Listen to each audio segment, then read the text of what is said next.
If you're afraid of your life, then what are you going to talk for the people for? The doors are open. There are many other channels that are working for this thing.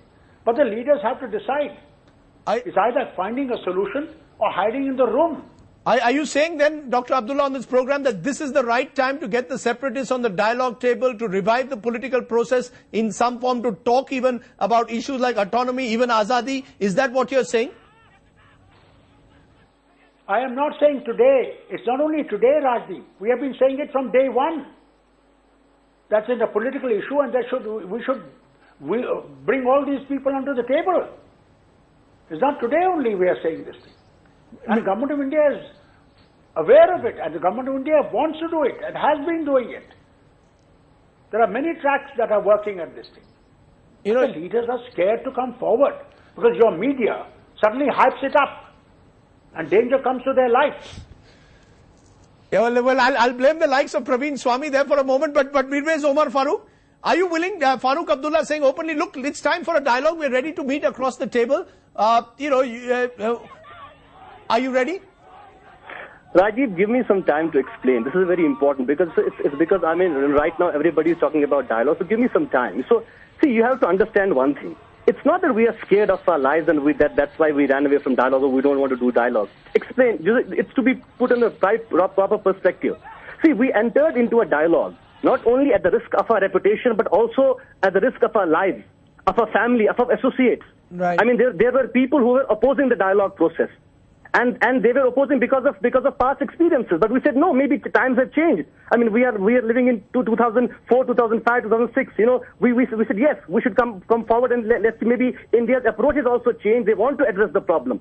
But what happened? Right. The government of India has been procrastinating. They just want to buy time. And what happened? Right. I mean, the suggestions we put forward, did any of the suggestions, was it ever discussed?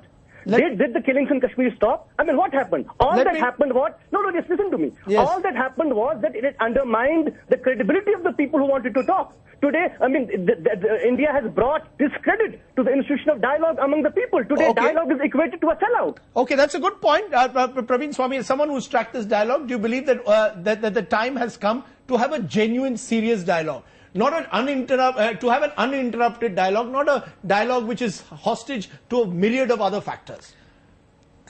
There's always been a case for dialogue. I think the Prime But Minister... Mirwaiz says that the moderates are now being accused of a sellout if they come to the dialogue table. Hardliners will always accuse moderates who come to the table of selling out.